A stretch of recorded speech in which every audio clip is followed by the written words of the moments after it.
Welcome to the Healthcare Executive Podcast, providing you with insightful commentary and developments in the world of healthcare leadership. To learn more, visit ache.org. And without further ado, your host.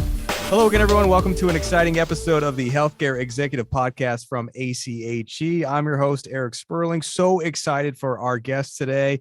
Big fan of Dr. Hakeem Oluseyi. He is an internationally recognized astrophysicist, science TV personality, and global education advocate who has had a long, distinguished career in academia and scientific research. Most recently, he was stationed at NASA headquarters, where he served as an astrophysicist and space science education lead for NASA's Science Mission Directorate. In addition, he was a professor of aerospace physics and space sciences at the Florida Institute of Technology since 2007. I'm going to keep going, Dr. O, so hang on for a minute. Dr. Oluseyi has earned 3 degrees, a Bachelor of Science degree in Physics and Mathematics from Tougaloo College, and Master's degree and Doctorate in Physics from Stanford University. After completing his education, Dr. Oluseyi worked at one of Silicon Valley's most successful companies and did research on manufacturing computer chips. His inventions can be found in computer chips still used today. He also holds 12 now, I believe it's 12, patents, and is the author of the memoir, A Quantum Life, My Unlikely Journey from Street to the Stars. Last but not least, Dr. Oluseyi will join ACHE as a featured faculty for the 2022 Congress on Healthcare Leadership that will be held in person March 28th through the 31st in Chicago. And you can, of course, learn more and register now at ache.org/Congress. Dr. Oluseyi, thank you so much for joining us today. Thank you, sir, for having me. And I got to correct one thing. It's not a correction. It's an addition. I like and it. That is that I've just started at George Mason University as a New Robinson professor. And so it's affiliated with the Department of Physics and Astronomy and the provost there. And so George Mason University, Patriots. Congratulations. Let's do it. Yeah. Yes. And congratulations on publishing this book this year. So I want to acknowledge that. Yes. For our listeners. Thank you. Absolutely. So who may be meeting you for the first time, I know the book goes into a lot of, your personal story. So if you can kind of give us a brief overview of that. Well, the story that you just told of my career is the story of this guy. And before I was this guy, I was a kid. And I changed my name. That kid's name was James Edward Plummer Jr. And it's the story of that kid becoming me. And what happened in my life is that, I was torn between these two forces. In essence, I grew up in a crime family on my father's side of the family. My father was an entrepreneur. And, he passed away a decade ago, but if he were alive today, he'd be tickled pink to know that his business is now legal in many states, especially in the West. And on my mother's side, my cousins, my first cousins in Los Angeles, they were members of the Crips gang. So I found myself on the one hand being torn between being a young nerd, right, who was curious about the universe, fell in love with books and loved to read, and what my family and my community were giving me, which I call crime school. And I also found myself unprotected as a child. My parents divorced when I was 4 years old, and for the next decade, we moved literally every year and often multiple times a year. And near the end of it, I was left alone with other families, right? And so there was a 16-month period between the ages of 11 and 13, where I lived in 9 different households and attended 5 different schools across 3 states. So by the time I'm a pubescent young man, 13, 14, I'm carrying a gun. I was incorporated into my father's business from the age of 9. So I, had my own business, and this was my life. Now, at the same time, like I said, I was a nerd. I was my high school valedictorian. I was in the all-state band. I won first place in the state science fair for writing a computer program that calculated relativity, right? So, you find yourself, and what my life is, I look at it, it just struck me right now. Typically when you think of my life, you think of the kid from the hood, right? Because that's who I was. But that's not where I ended up. So really, I'm the vice president, I'm the CEO, because you know what? They did crime too. Mm-hmm. And we just talked about absorbing the present moment and really understanding that, you just talked about some of the challenges that you've had to overcome on your path. And in healthcare leadership, we talk about all the time the need for things like resilience, agility, all these other traits that you need to be successful during your career, during difficult times. So what traits do you feel most help you persist in your own career, and how do you recommend others cultivate these skills? It's not that easy to just develop resilience if you've never had to face anything like that. Exactly. You hit the nail right on the head, right? And so I had preparation for resilience. I had resilience training. Living in those inner cities was tough enough, right? I had to deal with humans that were. And I don't think you mentioned, what were those cities? I mean, I know you. Oh yeah. So I lived in South Central Los Angeles. I lived in New Orleans East and New Orleans Ninth Ward, and I lived in South Park area of Houston, and went to school in the Third Ward. The Third Ward is since gentrified, but at the time, it was like the Fifth Ward. This is the late 70s. So, very, very tough neighborhoods. And, when you think about these neighborhoods, you think about poverty. And one of the worst forms of poverty is poverty of dignity. And there are young men who they are able to get their I am somebody-ness, right, out of just being tough guys, out of being bullies and that sort of thing, right? And, if you're in the hood, then you have your family, your friends, or you join a gang, that sort of thing to have protection. But I didn't do any of that. I didn't have my family behind me. I certainly wasn't joining a gang. So I was solo out there dealing with these cats. And so, that changes. It doesn't really matter who you are. You're going to respond to that. And so in my case, I put on a suit of armor of toughness, right? To build resiliency against that. But then there are these other forces. So when I got to Mississippi, to rural America, you had to work. It wasn't the same sort of violence and drugs and things coming at me in the country as it was in the city. But it was hauling pulpwood, working in those fields, shoveling that dirt, right? And there was zero sympathy. And so what do I do when I leave Mississippi? I go to the United States military, right? I join the Navy. I find myself in a program run by the Marine Corps. And they don't have any sympathy either. So by the time I find myself in a university, right, I know how to push myself beyond my limits. But I know how to ignore my pain. But that did not come naturally. You're absolutely right. How do you develop it? If it's natural in you, I think you're lucky, right? Yeah. And I mean, you can read books, you can take courses, but yeah, unless you're facing those challenges head on. One of the other challenges, you've mentioned you faced head on, and something we talk about all the time on this podcast is diversity, equity, inclusion, and then racism. Can you talk a little bit about how you feel, that specifically impacted your journey? Yeah. So on the one hand, right, there's just my family history. So as an example, my father was born in 1933 in rural Mississippi. He dropped out of school, his formal schooling, when he was 9 years old. He left home when he was 13. He went away to the city, to New Orleans, to park cars for 25 cents a day. My mother, she got pregnant at 16 with my older sister. Her mother also got pregnant at 16. My sister got pregnant at 16, and all three of them dropped out of high school. So the question I have is my father sufficiently intelligent to have completed high school? Are my family members, is it a matter of intelligence?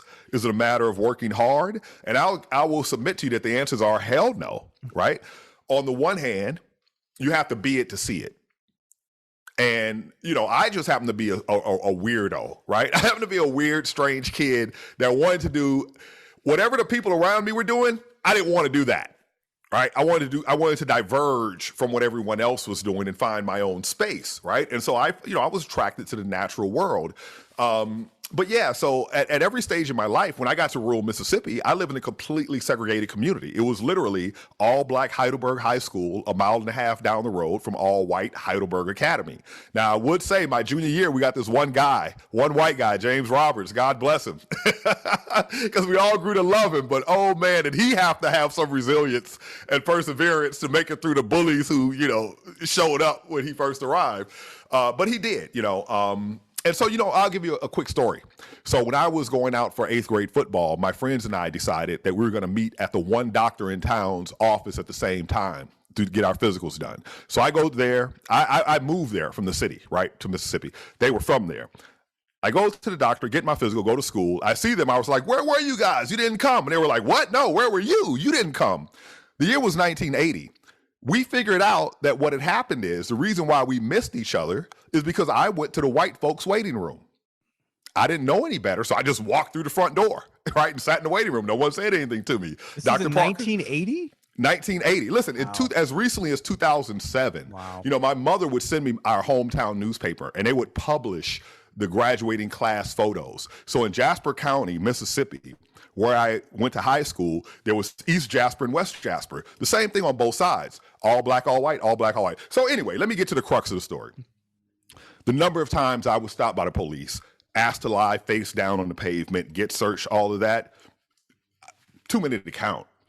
The number of times that, for another example, it's in the book, the story's in the book, but I had dropped out of Tougaloo College and I got a job working as a janitor in a hotel, the Ramada Renaissance.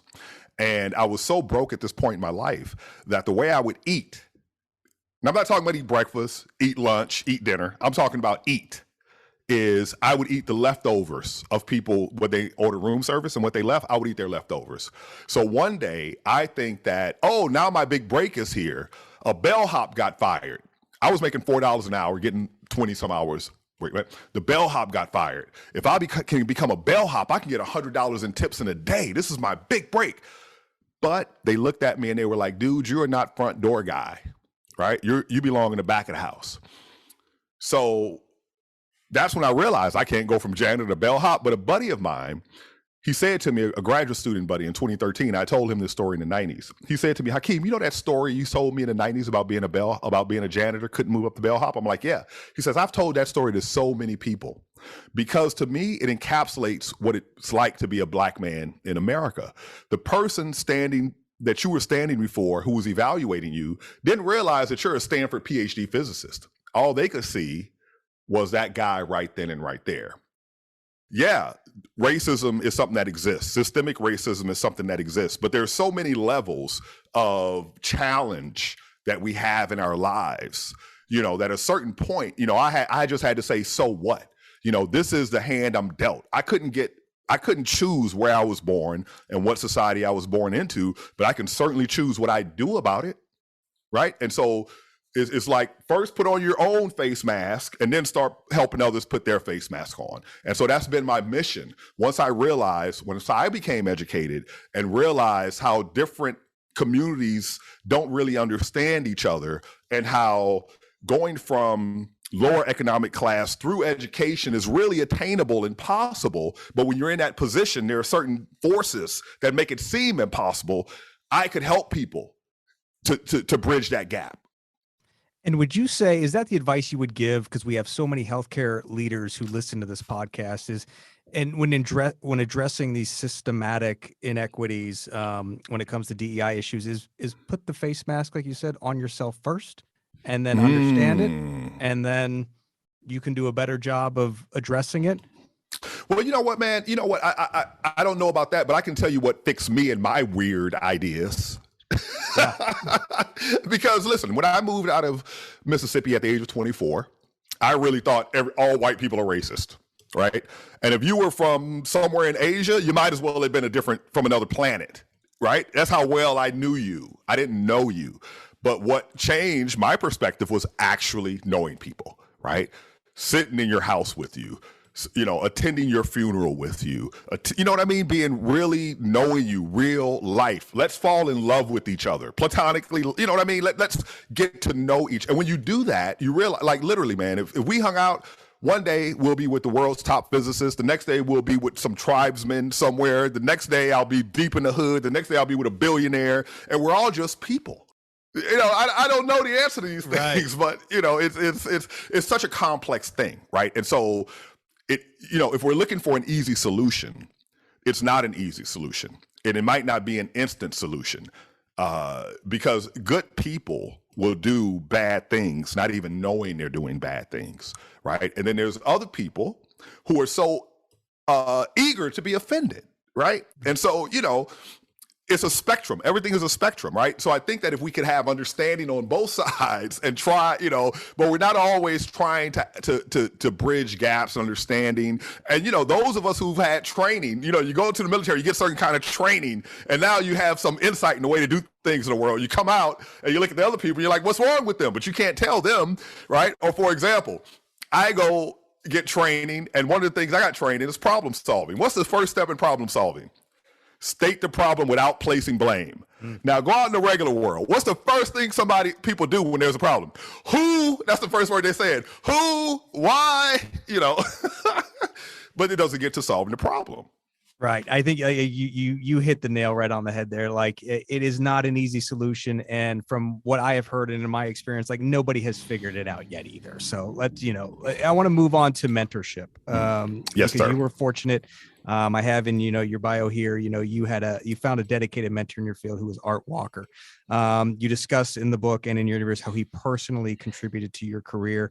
You have spoken about your own outreach to students of all ages, encouraging them to pursue STEM careers. So can you share more with us about the importance you place on the mentor-mentee relationship? Oh yeah, it is absolutely 100% vital. When people, I don't like to give myself too much credit for, because I know the struggles, right? When it's being Michael Jordan. I'm not Michael Jordan, but Michael Jordan is Michael Jordan. You ever saw a highlight reel of Michael Jordan missing game-winning shots? No, nobody remembers. Maybe 2 or 3, but maybe that's it. Yeah. Yeah. I mean, the number you miss is typically way greater than the number that you make. And so people only see the wins, but, so I'm aware of my struggle. And so I say I made it with hope, hustle, and help. And one of the best pieces of help that I got was from Art Walker. There were many, many people, right? But Art Walker showed me a different way of being. He was like a father to me. Art Walker was the one who taught me how to be a gentleman. He taught me how to be a scholar. And this is just from being in his presence for, 6-7 years. And, a certain self-respect and dignity, that he helped to instill in me. And in fact, many times in my early career, if I had to give a public talk, because remind you, when I stepped into Stanford University, no one could understand me when I spoke because I was so country, right? Everything was so fast. I didn't hit my consonants. And so, I had to learn how to be in this world effectively. Let's talk about you've so many achievements and on this road to success. What drove you to share your personal story now? You and I got to discuss a little bit about, physics and timing and all that stuff, but what drove you to share that now? It was the fact that people asked for it. So, the second I got into Stanford, I realized that I need to keep my past secret. Or I felt like I need to keep it a secret. These people would never accept me if they know who I really am, what I've really been through. And even, keeping it a secret, it was tough. Okay. If you're familiar with code switching and that sort of thing. But what happened is that, I started teaching as a graduate student. And I started to notice all these people, even when I was working in Silicon Valley, I would teach at this junior college, Foothill College. And people would come back to me and they would say, hey, man, I didn't realize I could do science. I didn't know it was so cool and I could understand it. So now because of you, I'm going back to school and I'm going to, become an engineer or this, that, and the other. Right. And so then when I started doing television, the same thing would happen. I'd be out in the mall or out at a restaurant. Somebody would stop me and I could tell they're from my type of community, undereducated, whatever race, and they would be like, yeah, same thing. And so I realized so many people were saying to me, Hakeem, I thought I was dumb until I saw you or until I met you, right? And so people wanted to know, how did I get here? Because I would drop hints of the level of being undereducated that I was, right? But I knew there was another story to be told because there's so many people that feel that they're disqualified. Like early in the thing, I said, yeah, I'm the story. It's the story. It sounds like the story of a hood, but it's really your VP, right? Yeah. The average person isn't out here being a criminal when they're young. But the thing about it is that it's only certain segments of our population that think to themselves, oh, I did these things, so now I am disqualified. Right now, I can't be this or that because, I hang out with your presidents and your vice presidents and your top scientists and your politicians. And, when I tell my story, half of them pull me to the side and go, dude, let me tell you my story. Right. And so, we're all the same is what I want people to see in a way, even though we're all unique. We're still all the same in our humanity. And in the nobody's more criminal, nobody's more ignorant. It's as a professor, I see thousands of people every year, and I'm telling you, it's all that stuff. These ideas we have in our mind, they're bogus. But what I want to do is uplift everyone. I want to the extent that I can. I feel like Eric. I feel like every time you ask me a question, I end up just talking about something else. I don't. I told you, I am just grateful to have the opportunity to be speaking with an astrophysicist. And I did what, I think a lot of people do. They start researching, they start watching, and I've become such a fan of yours. And I'm so excited. I'm so excited for everyone involved with this ACHE because, you will be speaking there at Congress. If you're just listening, Dr. Hakeem Oluseyi, the author of A Quantum Life, My Unlikely Journey from the Street to the Stars, internationally recognized astrophysicist, science TV personality, global education advocate, and will be at ACHE, the upcoming Congress on healthcare leadership. That, again, will be held in person March 28th through the 31st in Chicago. So I encourage all of you to register. Registration is open now at ache.org/Congress. Dr. Hakeem, again, it's been a pleasure. Thank you so much for spending the time, just sharing some of your journey. And I know how important it really is. Like you just said, that was the last thing you talked about, but how important it is for others to hear your story and the inspiration you're giving them. So thank you so much. Thank you for having me. Thank you for thinking of me. And I am so looking forward to seeing everyone live. All right. Thanks to all our listeners, and we'll see you again soon on the Healthcare Executive Podcast. This has been the Healthcare Executive Podcast, brought to you by the American College of Healthcare Executives. If you've enjoyed the show, please consider rating and reviewing on iTunes or your podcasting app of choice. And for more information, find us online at ache.org.